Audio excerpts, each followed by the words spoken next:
औज़ुबिल्लाहिमिनश्शैतानिर्रजीम बिस्मिल्लाहिर्रहमानिर्रहीम। Sir last class में हम सवाल कर रहे थे और मैंने आपको 2-3 सवाल होमवर्क के लिए दिए थे।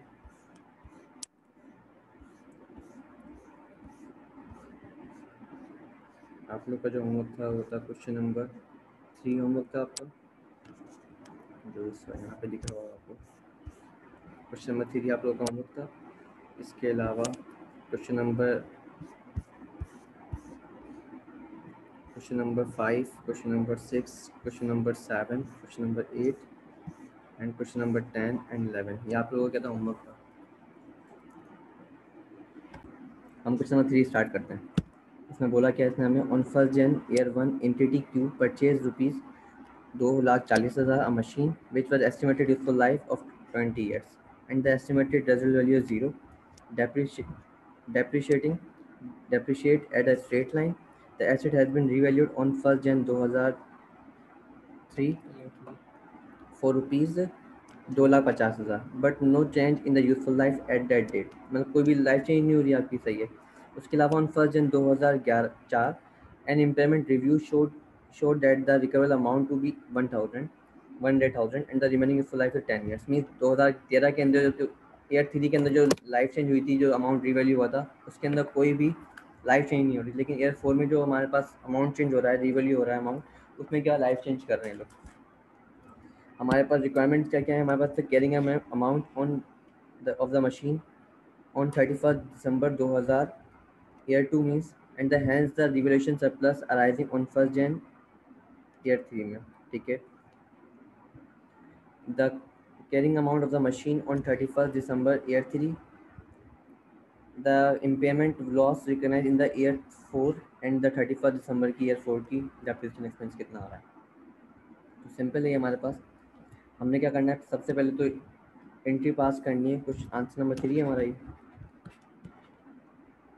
प्लान हमने परचेज कब किया है, 1 Jan को। तो ईयर 1 का 1 Jan जो आ रही है मेरे पास 1 Jan, मैंने प्लान को डेबिट किया एंड बैंक या पीपी क्या कर दिया, क्रेडिट कर दिया। कितने से, 2,40,000 से।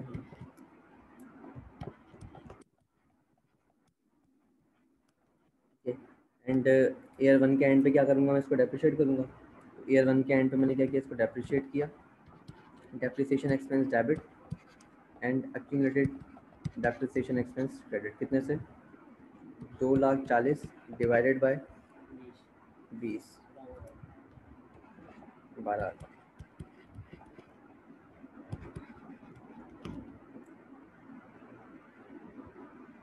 यहाँ तक बात क्लियर है मेरी। उसके बाद इसने मुझसे डायरेक्ट अमाउंट मांगे, तो ये पूरी वर्किंग करने का लाजमी है, इसके अंदर पूरी वर्किंग करना लाजमी नहीं है।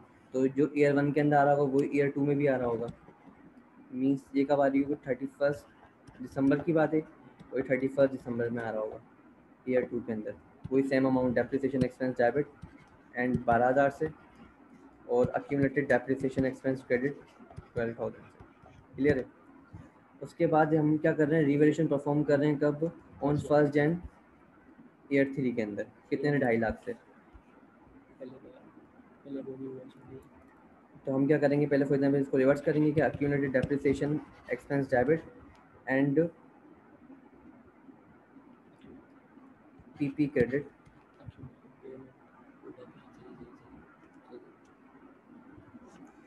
कितने आ रहे, 24,000 से। अब हम चेक करेंगे हमारा आज फॉर एग्जांपल, आज हमारा एससी है कहाँ पे। अगर अभी तक कोई भी इम्पेयरमेंट टेस्टिंग नहीं है, कोई भी रिवैल्यूएशन परफॉर्म नहीं हुई, तो हमारा कितना आना चाहिए, 2,16,000 रुपये। और ये मेरा क्या है, आज एसी है क्योंकि, और आज मेरा क्या है, फेयर मार्केट वैल्यू कितनी चल रही है, जो मेरा रिकवेबल अमाउंट वो कितना आ रहा है, 2.5 लाख से। इसने नीचे बोल दिया रिवैल्यूएशन सरप्लस का, रिवैल्यूएशन गेन वगैरह का, तो इसलिए मैं क्या कर रहा हूँ, रिवैल्यूएशन सरप्लस परफॉर्म वाला एंट्री पास कर रहे हैं। हम समझ रहे हैं कि रिवैल्यूएशन सरप्लस का सवाल है। ठीक है, इसको हम क्या ले जाएंगे, अपवर्ड ले जाएंगे।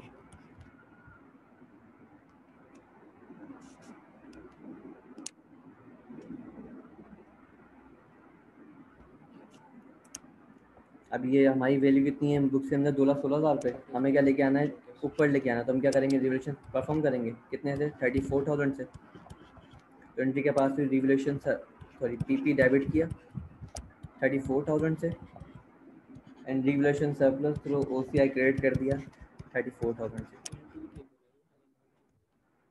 तो ये इनकी ठीक मैंने अक्यूमुलेट इम्पेयरमेंट लिखा इम्पेयरमेंट लॉस क्रेडिट करा है, ये अमाउंट सवाल पूरा गलत हो गया।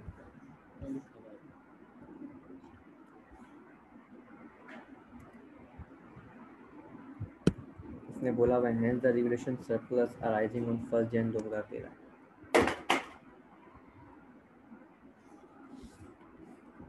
ठीक है सर, यह 1 जनवरी 2000 ये कब आए हम, ये हम खड़े हैं 1 जनवरी ईयर 3 के अंदर।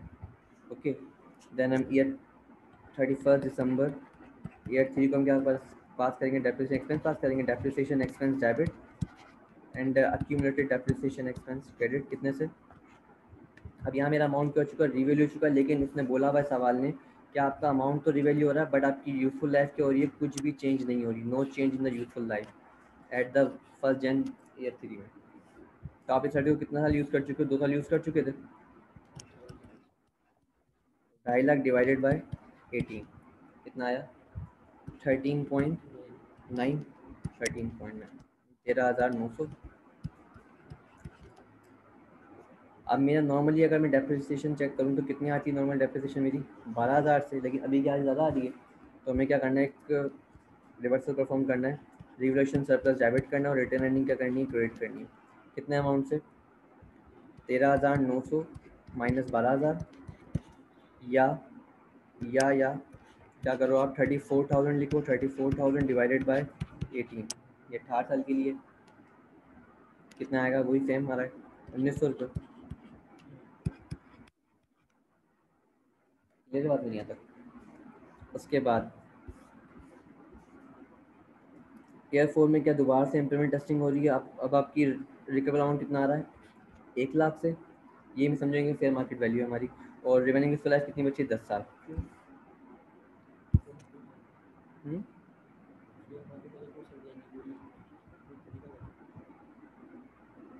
देखिए इसको कंसिडर करेंगे कि फेयर मार्केट वैल्यू के बराबर है।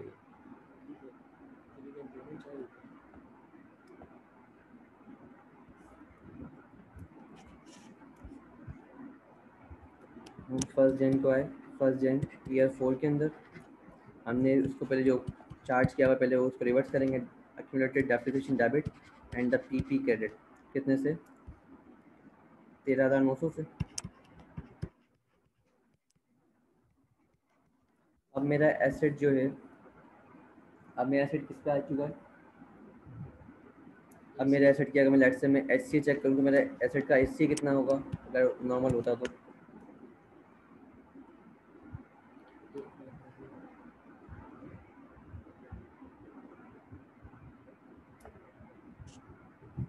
दो लाख चार हज़ार, क्योंकि मेरा एसेट 3 साल यूज़ हो चुका है, साल के स्टार्ट पे कर रहे हैं हम लोग, तो 2,40,000 मल्टीप्लाई बाई अमाउंट 20 साल का है, हमने 3 साल यूज़ कर चुके हैं, किस पे लेके आते हैं 17 क्लियर है बात है तक। और आज मेरे ए सी वो ए सी कितना है मेरा आज,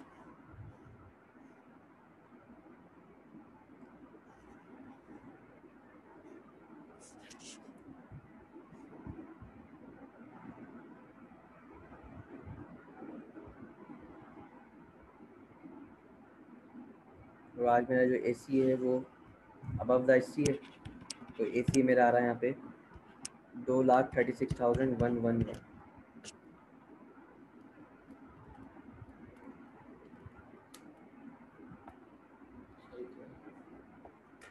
इसको हम जीरो कर लेते हैं क्योंकि हम लोगों ने यहाँ पे ऊपर राउंड में लिया आंसर, ठीक है 900 लिया।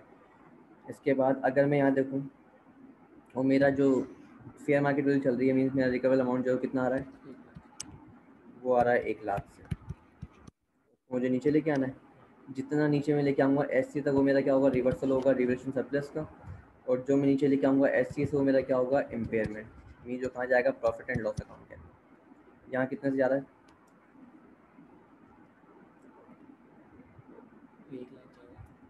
और ये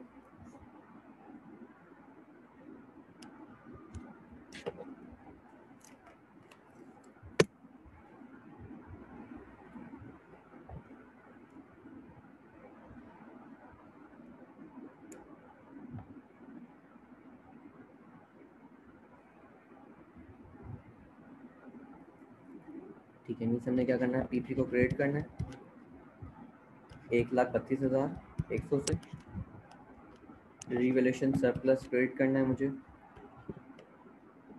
32,100 से,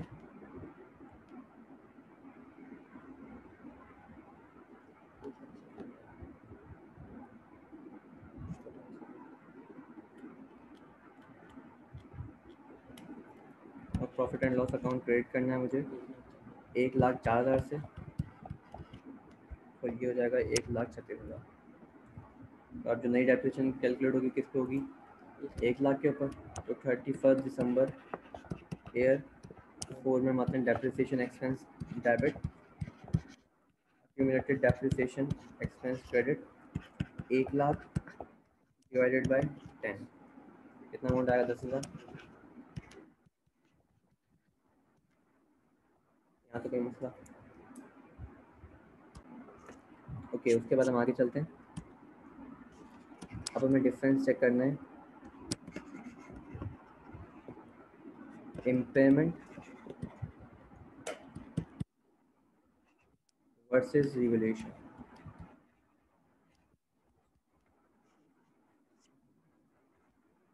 डिफरेंस क्या है इम्पेयरमेंट और रिवैल्यूएशन में। अच्छा, रिवैल्यूएशन जो है ना, रिवैल्यूएशन हमारे पे लाजमी नहीं है, ये हमारे पे क्या है, सिर्फ और सिर्फ एक ऑप्शन है। आप चाहो तो कर से अपना अमाउंट रिवैल्यूएशन पे लेके आ सकते हो, ठीक है। रिवैल्यूएशन क्या है, हमारे लिए एक ऑप्शन है, एक चॉइस है कि आप क्या करो, अपने अमाउंट को रिवैल्यूएशन अमाउंट पे में रिवैल्यू करो अपने एसेट को। लेकिन इम्पेयरमेंट जो है वो क्या है, लाजमी है, इट इज़ मस्ट, ये लाजमी है। अगर आप क्या यूज़ कर रहे हो, अगर आप यूज़ कर रहे हो कॉस्ट मॉडल, अगर आप यूज़ कर रहे हो कॉस्ट मॉडल, तो इम्पेयरमेंट टेस्ट करना आपके लिए लाजमी है। मैं ये नहीं बोल रहा कि इम्पेयरमेंट करना लाजमी है, रिकॉर्ड करना लाजमी है, इम्पेयरमेंट टेस्टिंग लाजमी है। अगर इम्पेयरमेंट वाकई हो रही है तो चार्ज करो, अदरवाइज नहीं करना। तो रिवैल्यूएशन क्या है, हमारे लिए एक ऑप्शन है, और इम्पेयरमेंट क्या है, लाजमी है, ठीक है, क्लियर बात है। उसके बाद सेकेंड पॉइंट क्या है, इम्पेयरमेंट में जो लॉस आता है वो एक रियल लॉस है। वो कौन सा लॉस है, वो एक रियल लॉस है, या इसको हम कह सकते हैं जेन्युइन लॉस है।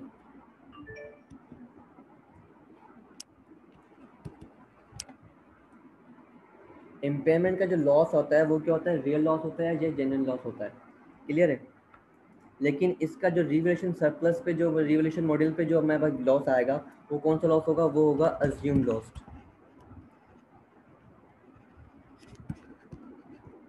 दोबारा से इम्पेयरमेंट की बात करूँ तो इम्पेयरमेंट क्या है, लाजमी है अगर आप यूज़ कर रहे हो क्या चीज़, कॉस्ट मॉडल। लेकिन रिवैल्यूएशन मॉडल में क्या है, आपके पास ऑप्शन है। उसके बाद इम्पेयरमेंट के अंदर जो आपका लॉस आता है वो क्या है, रियल लॉस है, जेन्युइन लॉस है। लेकिन रिवैल्यूएशन के अंदर बात करूँ तो वो कौन सा लॉस होगा आपके अंदर, वो आपके पास अज्यूम लॉस होगा। फॉर एग्जाम्पल लेट्स से एक एसेट है मेरा, एसेट का जो कैरिंग अमाउंट है फॉर एग्जाम्पल वो आ रहा है कोई 1,00,000 से।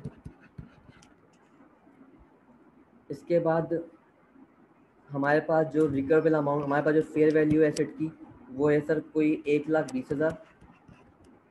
इसके बाद कॉस्ट ऑफ सेल जो है वो है कोई 10,000 रुपये। देन वैल्यू इन यूज जो है वो आ रही है कोई 1,05,000 से।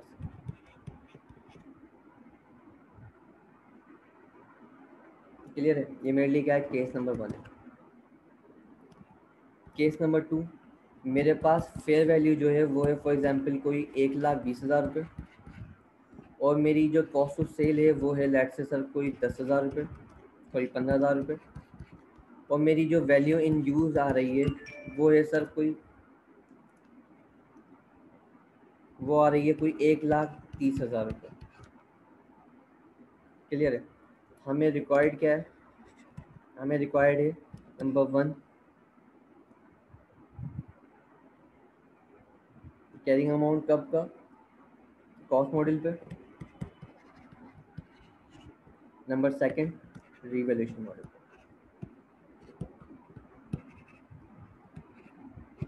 क्या अपने एसओएफपी के अंदर कौन सा अमाउंट क्या करोगे, बुक करोगे, मीन्स किस अमाउंट पे अपनी वैल्यू लेके जाओगे, ठीक है। अगर मैं बात करूँ किसकी, केस नंबर 1 की, अगर मैं केस नंबर 1 देखूँ तो केस नंबर 1 के लिहाज से मेरा एसेट का 1,00,000 रुपये तो आ रहा है, ठीक है। मुझे इसको कंपेयर किससे करना है, मुझे इसको कंपेयर करना है केस नंबर 1 में। केस नंबर 1 यहाँ लिख लेता हूँ। केस नंबर 1 में मुझे इसको रिकवर, हमारे कैरिंग अमाउंट को 1,00,000 रुपये को कंपेयर करना है मुझे उसके रिकवेबल अमाउंट से। ठीक है, यहाँ मेरा रिकवेबल अमाउंट क्या आ रहा है, यहाँ मेरा रिकवेबल अमाउंट से कंपेयर करूँ तो इन दोनों को 1,20,000 में से 1,10,000 माइनस किया कितना आया, 1,10,000 रुपये। और अगर मैं चेक करूँ किससे कंपेयर करूँ, उसकी वैल्यू न्यूज़ से, तो वैल्यू न्यूज़ क्या आ रही है, कम आ रही है, आपका फेयर वैल्यू लेस कॉस्ट क्या आ रहा है, ज़्यादा आ रहा है। तो मेरा रिकवेबल अमाउंट कितना होगा, 1,10,000 रुपये। अभी हम यहाँ देखें तो कोई इम्पेयरमेंट हो रही है, कोई भी इम्पेयरमेंट नहीं आ रही है। तो रिवैल्यूएशन मोड क्या हो रहा है, गेन हो रहा है, कितने का, 10,000 रुपये का। अगर आप क्या करोगे, वैल्यू किसके लिखोगे कॉस्ट मॉडल के ऊपर, 1,10,000 रुपये, 10,000 रुपये, 1,10,000 रुपये, बेहतरीन। 1,10,000 रुपये कभी भी नहीं लिखेंगे, क्योंकि आपके पास क्या है, कॉस्ट मॉडल में आपके पास एक और रिस्ट्रिक्शन है कि आप कभी भी SCA से ऊपर लेके नहीं जा सकते। तो आपका अमाउंट किस पे कैपिटलाइज होगा, आपका अमाउंट कैपिटलाइज होगा 1,00,000 पे। क्लियर है। उसके बाद सर सेकंड पे, अगर फॉर एग्जांपल मैं केस नंबर 1 की बात करूं तो केस नंबर 1 के लिहाज से हमारा रिवैल्यूएशन मॉडल में कौन सा अमाउंट आएगा, ये मेरे पास कैरिंग अमाउंट है। तो मेरे लिए रिवैल्यूएशन सरप्लस के अंदर, रिवैल्यूएशन मॉडल के अंदर मेरे लिए फेयर वैल्यू मायने रखती है सबसे ज़्यादा। हम वैल्यू यूज़ नहीं कर रहे, हम क्या यूज़ करेंगे 1,20,000 रुपये। तो 1,20,000 कंपेयर करेंगे 1,00,000 से, तो 1,00,000 यहाँ रखते हैं कैरिंग अमाउंट 1,00,000 रुपये। और मेरी फेयर वैल्यू कितनी आ रही है, मेरी फेयर वैल्यू है कोई 1,20,000 रुपये। तो मैं कितने में कैपिटलाइज करूँगा उसको, मैं 1,20 पे, मीन 20,000 से मुझे क्या हो जाएगा, गेन हो जाएगा। तो 1,20 से मैंने कैपिटलाइज किया और 20,000 में कहाँ जाएगा, रिवैल्यूएशन सरप्लस के अकाउंट में। ठीक है, क्लियर है बात। उसके बाद अगर मैं केस नंबर 2 की बात करूँ, केस नंबर 2 के लिहाज से मेरे एसेट की फेयर वैल्यू कितनी आ रही है, 1,20,000 रुपये। और कॉस्ट ऑफ सेल कितनी है मेरी, 1,15,000 रुपये। अगर मैं इसको चेक करूँ तो मेरी कितनी आ रही है fair value less cost of sale, 1,05,000 रुपये। और अगर मैं इसको कंपेयर करूँ इसकी वैल्यू न्यूज़ से, तो कितनी आ रही है वैल्यू न्यूज़, 1,30। मीन्स मेरा कैरिंग अमाउंट तो वही रहेगा सेम 1,00,000 रुपये। और मेरा रिकवेबल अमाउंट कितना आ जाएगा यहाँ पे, 1,30। किस पे कैपिटलाइज करूँगा मैं, 1,00,000 पे क्या करूँगा, कैपिटलाइज करूँगा। तो इसमें मैं लेके आइए किसको, 1,00,000 पे। क्लियर है।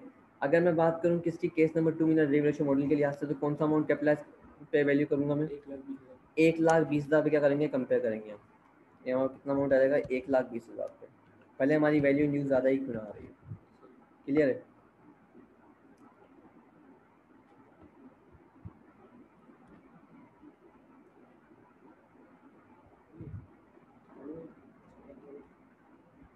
उसके बाद केस नंबर 3, एक और केस देख लेते हैं।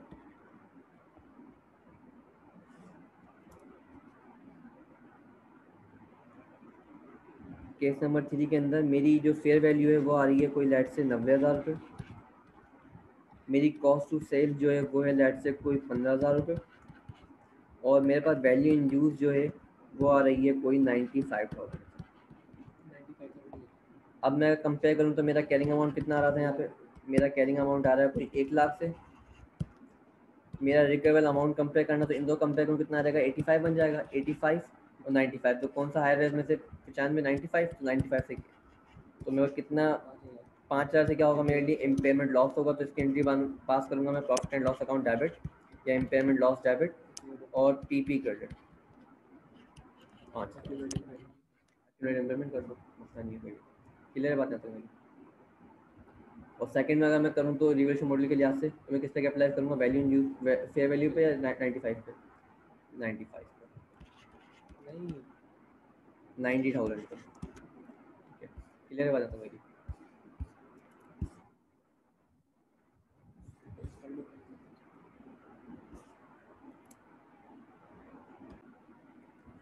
उसके बाद हम लोगों ने बात करनी है हमारे डिस्काउंट रेट के ऊपर।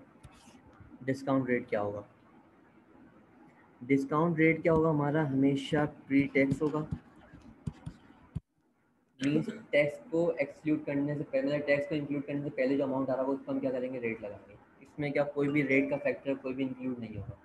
ठीक है।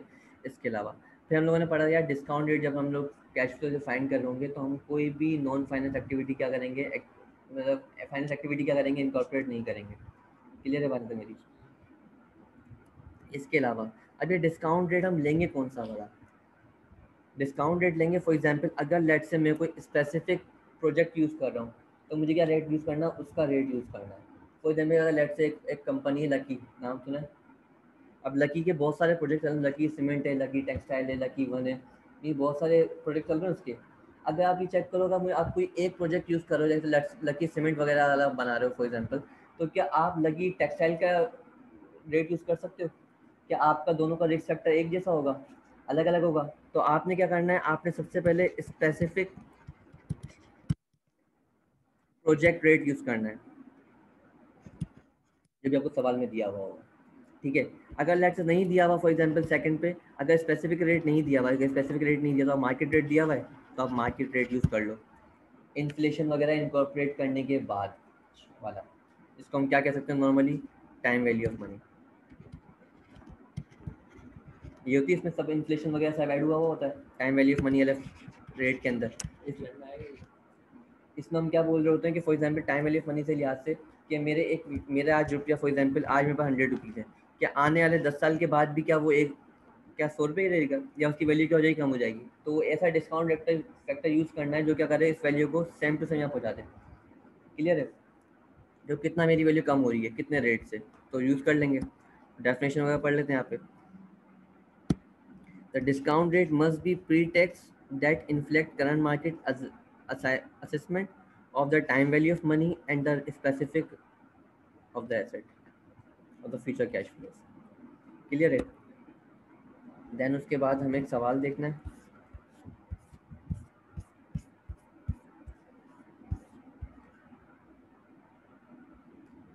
Question number 4। क्वेश्चन नंबर 4 क्या बोल रहा है हमें, इसको कॉपी कर लेते हैं।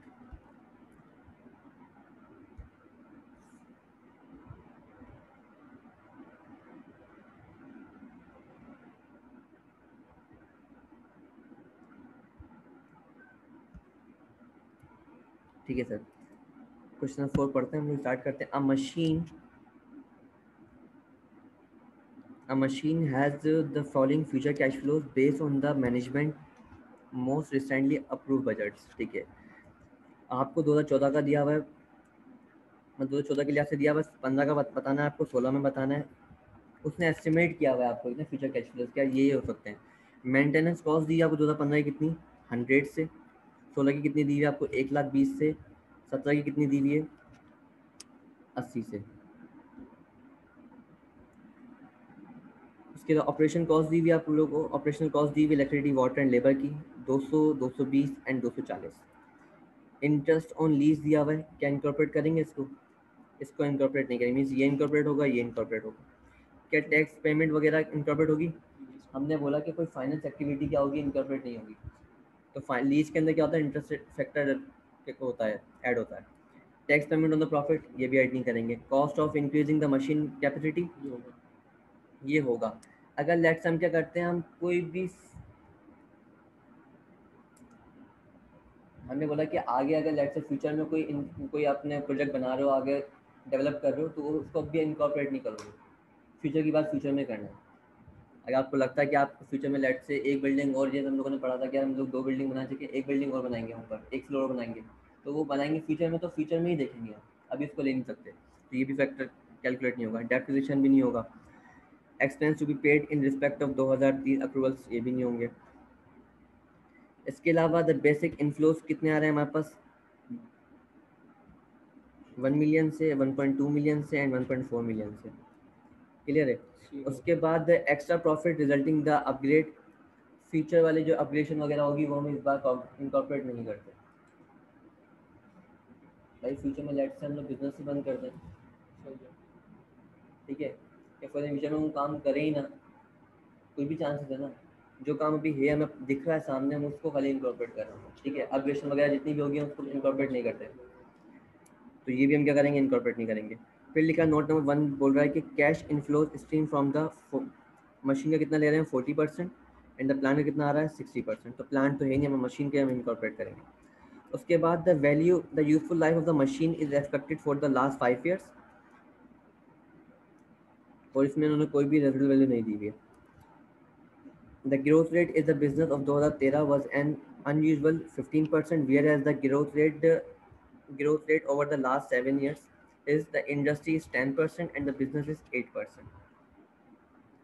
अब लास्ट 2013 के में कितना चल रहा था बिजनेस रेट 13-15%, लेकिन अब कितना हो रहा है 7 सालों में आगे वाले 10% इंडस्ट्री का और बिजनेस का कितना 8%। तो हम कौन सा लेंगे प्रेजेंट कौन सा के लिहाज से बिजनेस वाला लेंगे 8%।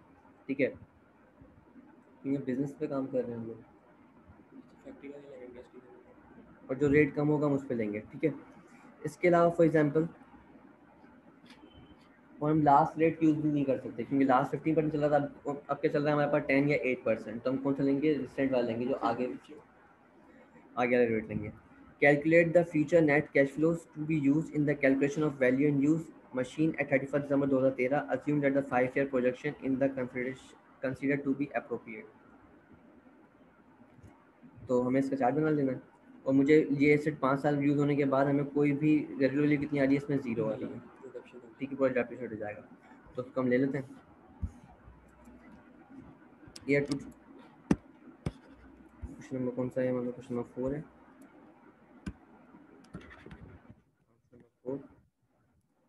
2014, 15,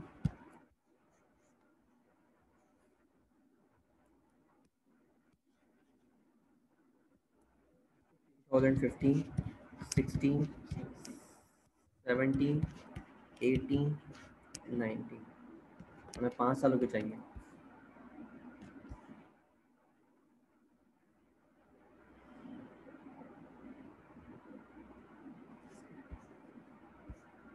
तो मेरे इनफ्लोज जो हैं वो कितने आ रहे हैं इनफ्लोज टोटल?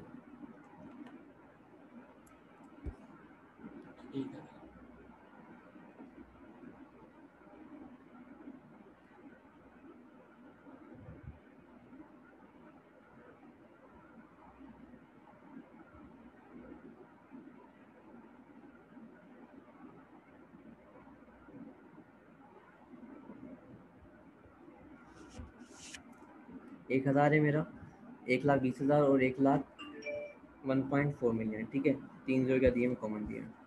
तो रुपीज़ एंड थाउजेंड ले लें हम लोग, और हम किस पे कर रहे हैं विद रिस्पेक्ट टू मशीन कर रहे हैं। विद रिस्पेक्ट टू मशीन करें तो हमें कौन सा रेट लेना, सिर्फ मशीन के लिहाज से लेना कि मशीन कितना इनफ्लो कर रही है जनरेट 40%। तो 1,00,000 का 40% कितना आ जाएगा, ये जो टोटल इनफ्लोज है।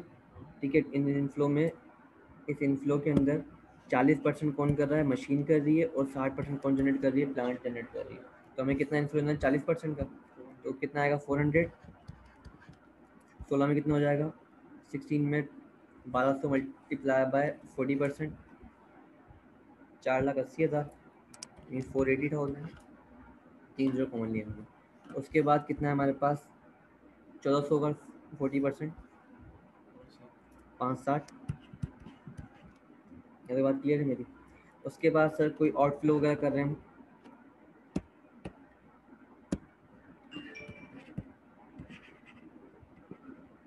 सब अलग हो तो सबसे पहले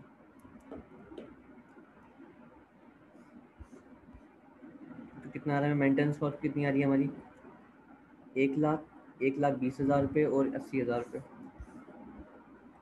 तो 1,20,000 रुपये और 80,000 रुपये।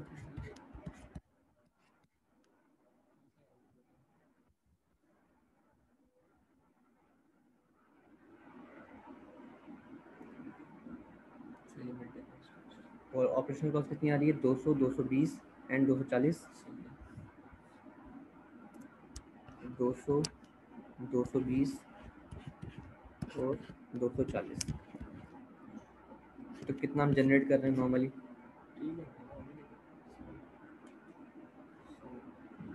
100, 140 एंड 240। फिर उन्होंने बोला कि आपका जो है मार्केट ग्रोथ कर रही है आपकी, मार्केट ग्रोथ कर रही है अभी कितने परसेंट पे, 8% पे। तो हम 8% से क्या करेंगे, ग्रोथ रेट यूज़ करते हुए 2018 का और 2019 को भी निकालेंगे। ग्रोथ रेट अगर हम यूज़ करें इसको तो 240 मल्टीप्लाई बाय 1.08 कितना आ जाएगा, 259.2 एंड 259.2 मल्टीप्लाई बाय 1.08, 279.9।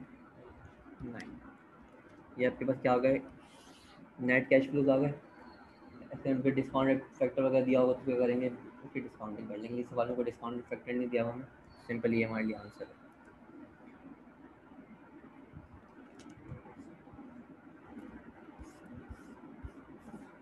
उसके बाद आपका जो होमवर्क है वो क्वेश्चन नंबर,